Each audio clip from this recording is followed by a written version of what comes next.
At 6:47 a.m. on a misty Tuesday morning, the sharp metallic clang of bolt cutters slicing through a heavy security chain cut through the quiet suburban air like a gunshot. And that single sound changed everything. Vanessa Hargrove Caldwell, the iron-fisted president of our HOA in Maple Grove Estates, went from being the most feared woman on the block to a federal felon staring down 8 years in prison. She thought she was just towing away some soldier's beat-up truck while he was overseas.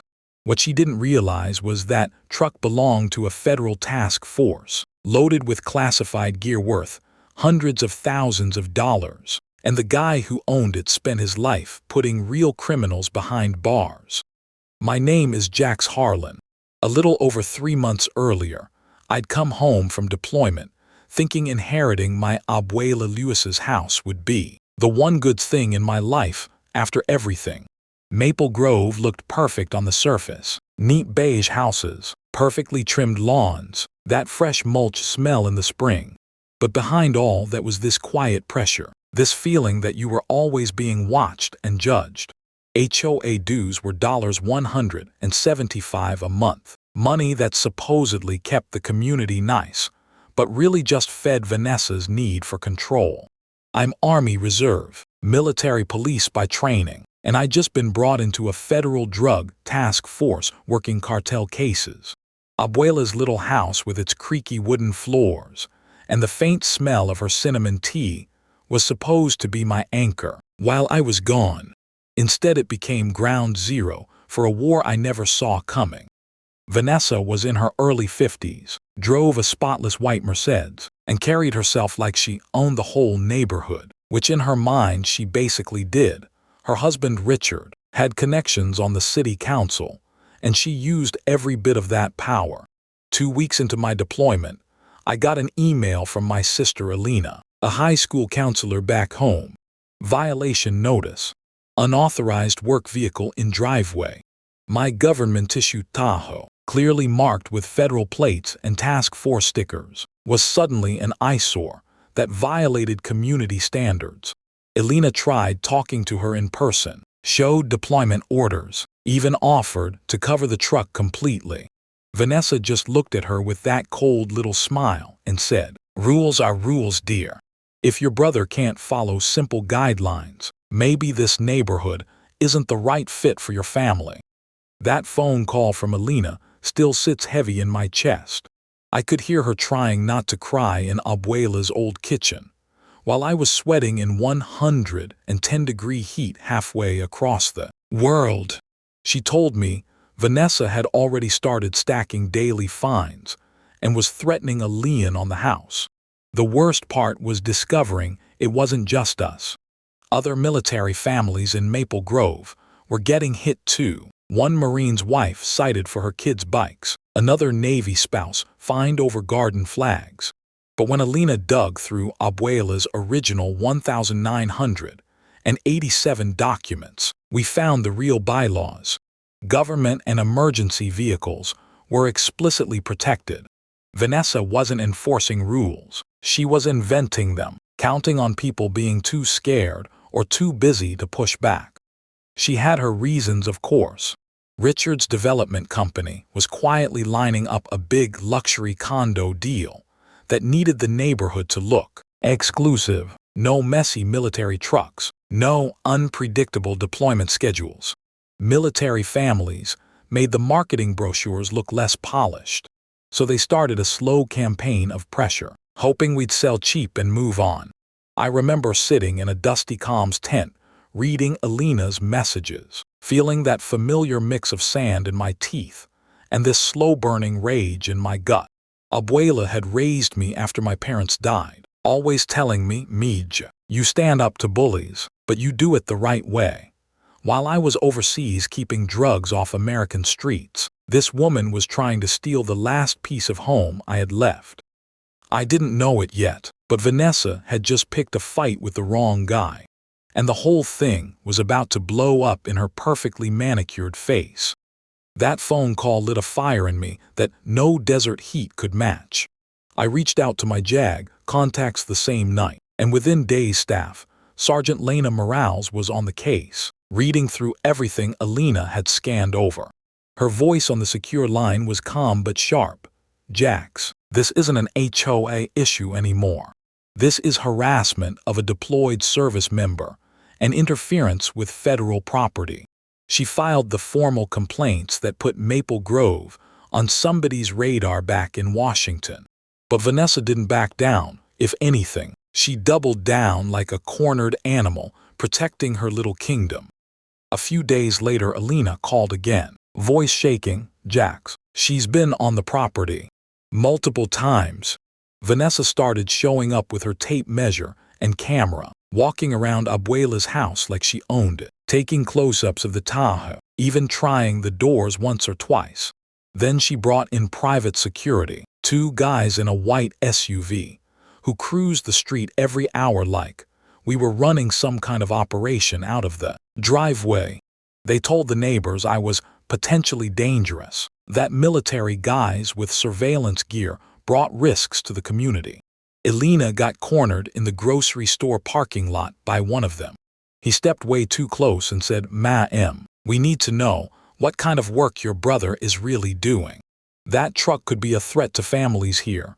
Alina, God bless her, had her phone recording the whole time. She looked him dead in the eye and answered, "My brother is overseas protecting this country, while you're intimidating teachers in parking lots. How about you explain that to the federal authorities?" I was 8,000 miles away, but I could feel my blood boiling. That's when I used the remote access on the Tahoe. Task force vehicles aren't regular trucks.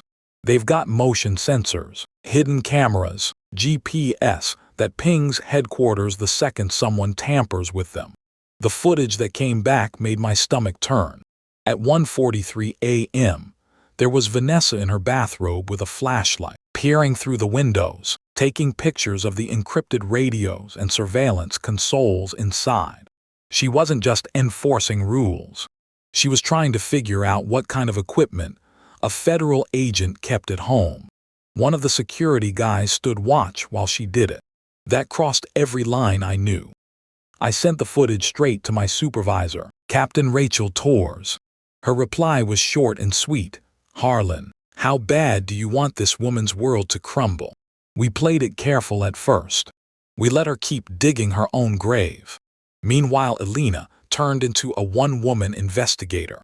She went through every scrap of paper in Abuela's old filing cabinet and started talking quietly to other families. That's when the real picture came together.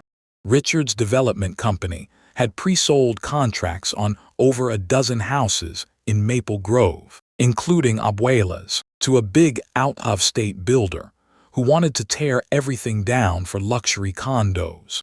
They needed the neighborhood to look pristine and uniform.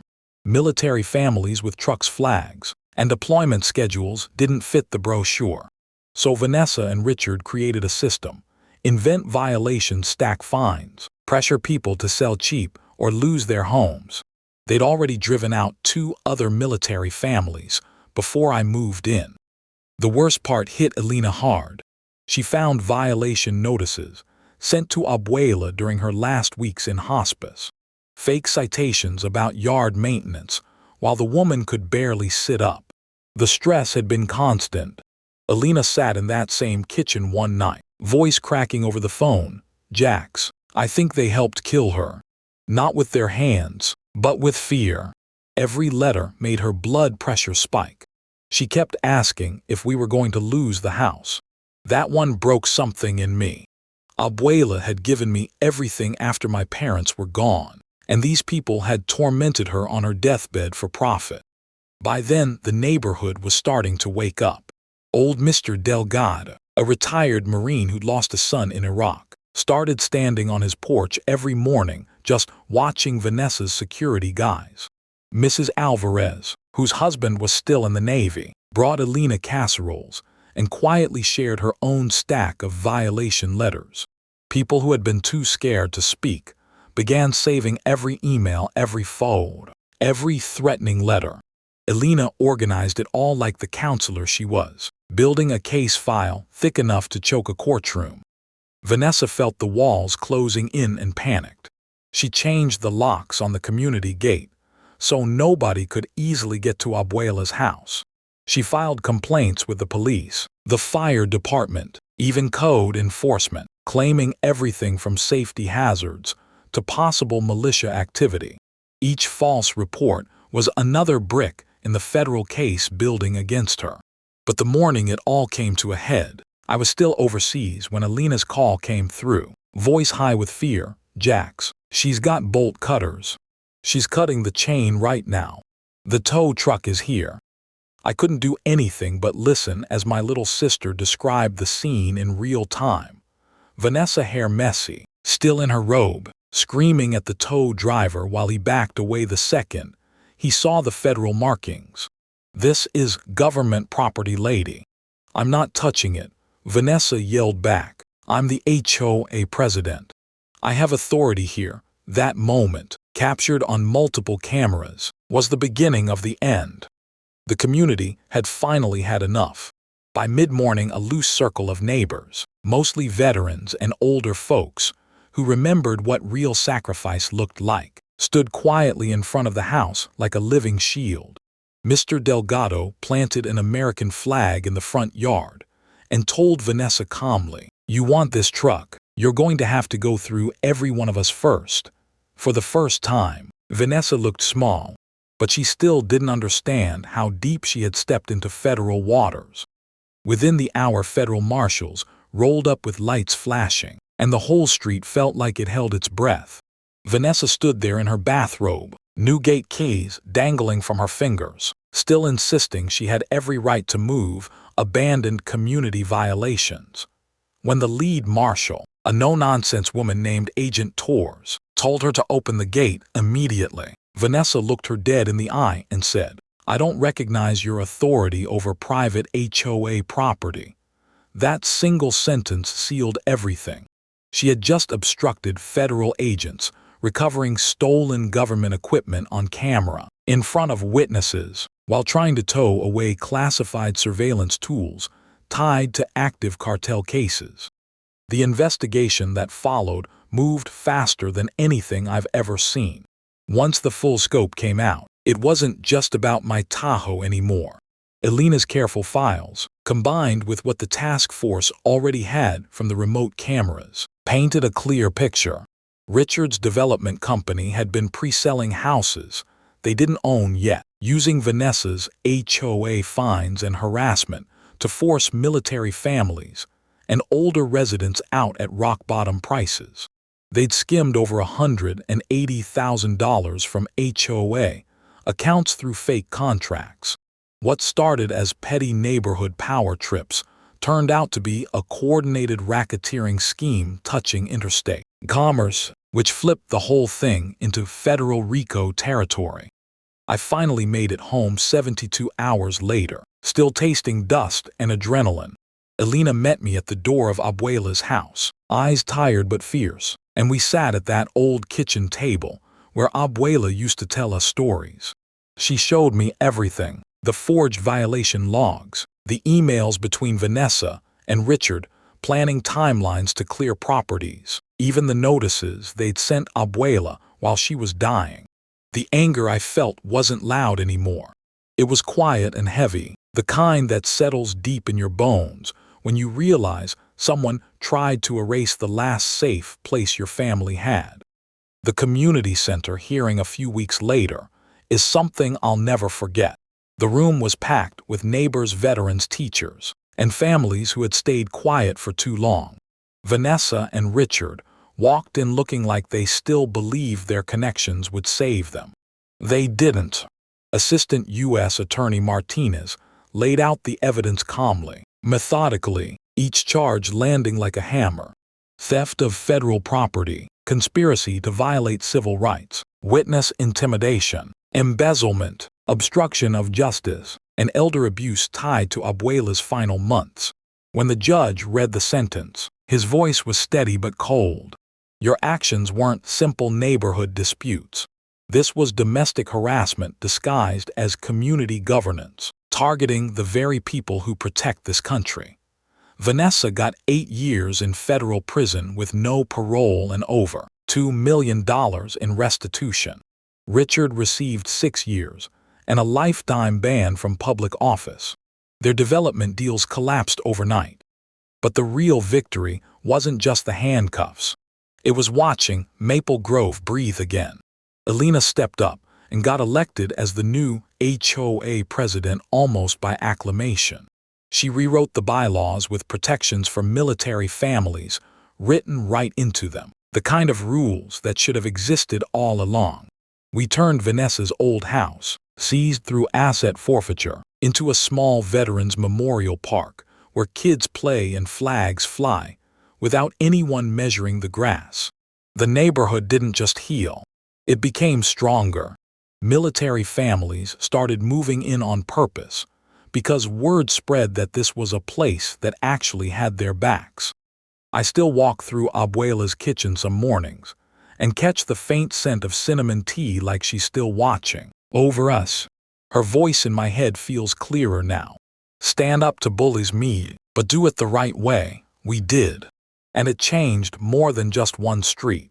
Alina started the Harlan Family Rights Foundation to help other military families fight similar battles. And a bill inspired by our case is moving through Congress to add real protections against HOA abuse for service members. Looking back, the whole mess taught me something I didn't expect. Sometimes the biggest fights aren't overseas. They're right in your own driveway, against people who think rules only apply to everyone else. But when good people finally stand together, even the most entitled bullies eventually learn they're not above the law. What about you? Have you ever dealt with an out-of-control HOA or a neighbor who thought they ran the whole block? Drop your story in the comments.